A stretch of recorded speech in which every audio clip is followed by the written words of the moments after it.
Hello, fellow infidels. Well, it's been quite a while since I posted a video, and despite all the ideas that have been floating around in my head about religion and atheism, I thought it'd be a good idea to do a sort of prequel in order to give you a better understanding of what makes me who I am today and why I'm an atheist. My mother, whom I adore, was pregnant with me back in the 1960s.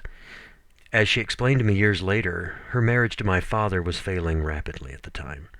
She was often lonely, frustrated, and longing for some sort of meaning in her life other than bowling and raising my two sisters, when one afternoon there came a knock at the door.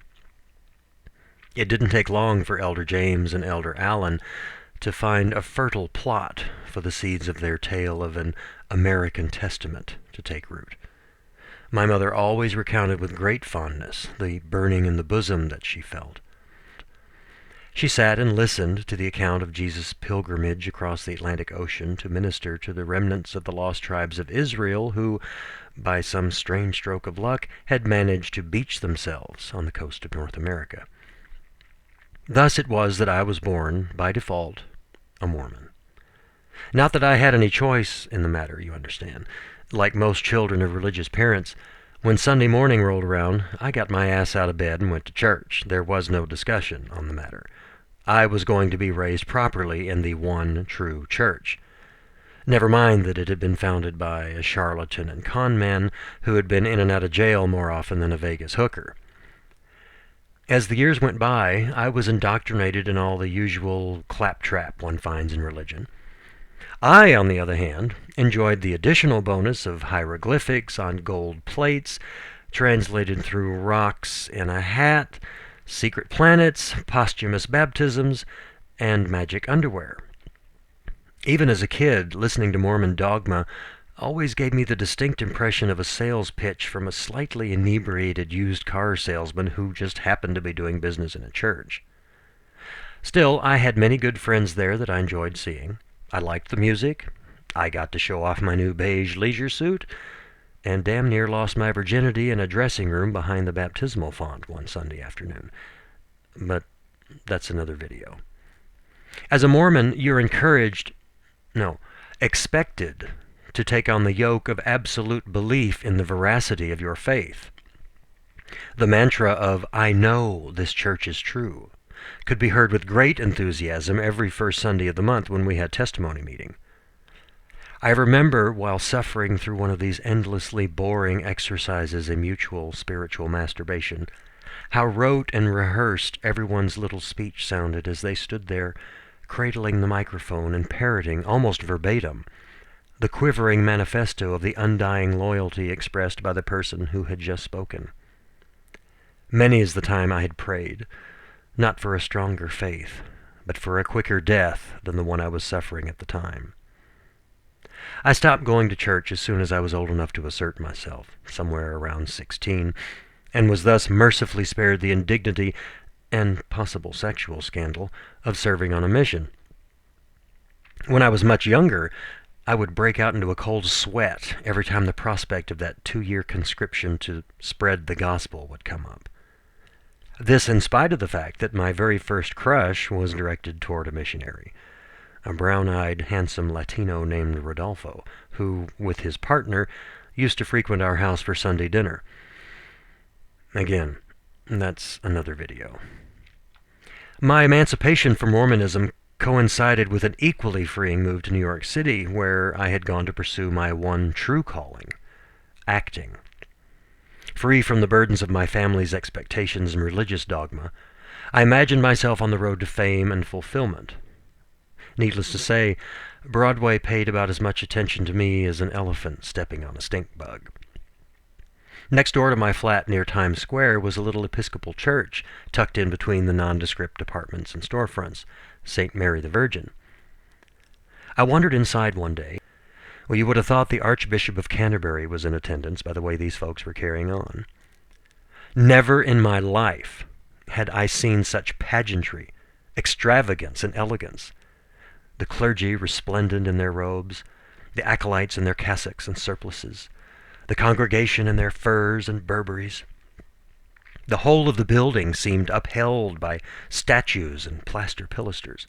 There were golden shafts of light piercing clouds of incense that billowed up from ornate bowls swung rhythmically at the congregation.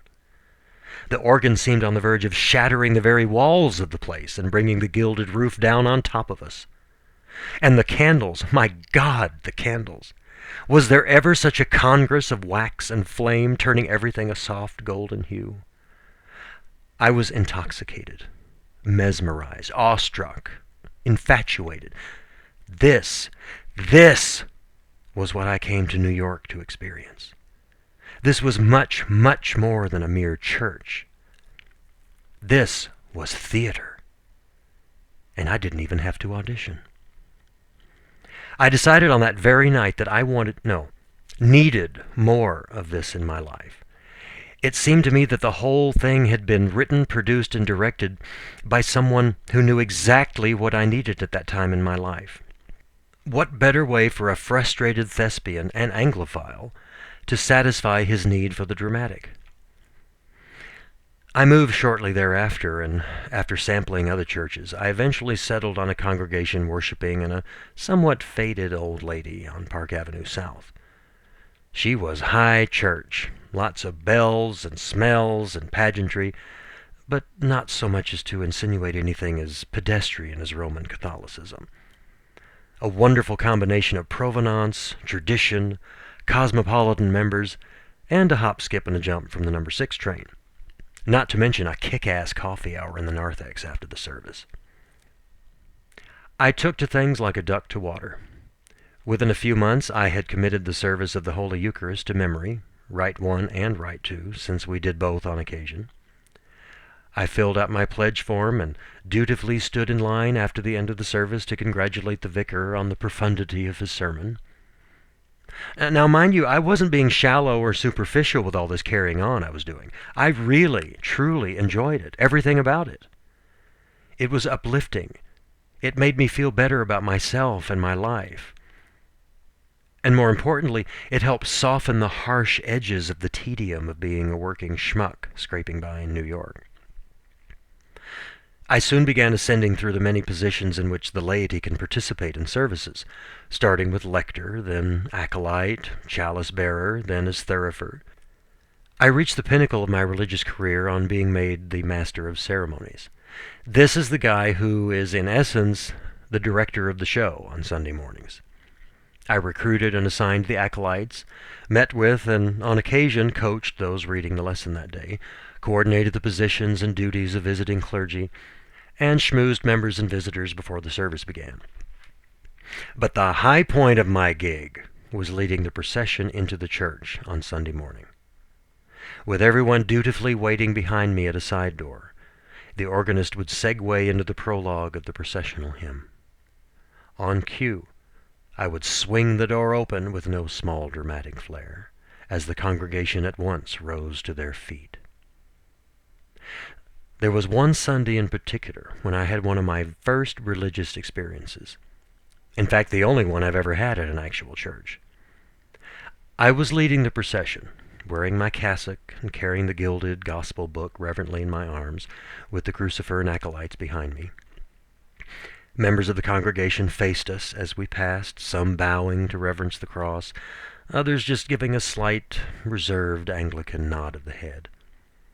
The choir followed along, belting out one of those rousing pieces that left the organ gasping for breath and rendered the organist's fingers a blur. The clouds of incense gave an almost surreal, dreamy atmosphere to the church and seemed to heighten the sense of otherworldliness that soon struck me. As I turned to go up the center aisle, I looked up at the stained glass window above the old high altar. There was Jesus, adorned in multicolored and beautiful, although anachronistic, medieval finery. The sights, sounds, and aromas that surrounded me that particular morning gave me a feeling of oneness with the entire congregation. It was as if there was no longer a me and a them. We were, for just that brief moment, one. One organism. One people. I felt a peace within me, an absolute absence of apprehension or anger. I felt as though a long-sought question had at last been answered. This, I felt, was what religion was all about. Community with fellow human beings. This was the payoff and the promise. And it had nothing to do with the rules in the Pentateuch or the miracles in the New Testament. The feeling swelled within me as I savored it, with a physical manifestation. My very own burning in the bosom. Now, lest you think I began speaking in tongues or convulsing on the floor, let me explain to you the general religiosity of Episcopalians. There were many and varied levels of devoutness amongst my fellow church members. I knew a few who were basically fundamentalists, inasmuch as they believed in biblical inerrancy and an all-powerful God. There were also many who, like me, looked upon religion as an allegory, and the Bible as a historical, albeit contaminated, collection of stories. Most of the clergy that I knew personally were deists. People generally followed the Anglican maxim of the via media and refrained from extremes on either end of the religious spectrum. My infatuation with all things having to do with the church grew to the point where I seriously considered seeking a position in a brotherhood. I had neither the resources nor the education to pursue anything beyond that, but I wanted to be in a position that would identify me to the rest of the world as part of this grand tradition. And, to be honest with myself, an actor in the longest-running show around. Luckily for me and the church, my ascendancy to presiding bishop was interrupted by a move to California. In spite of the distraction provided by my church activities, New York had become less of the darling I'd had a crush on when I moved there, and more of a nagging, officious hag. We parted ways after 10 years. To this day, the only things I really miss about my life there are the experiences and the friendships I enjoyed in that old church.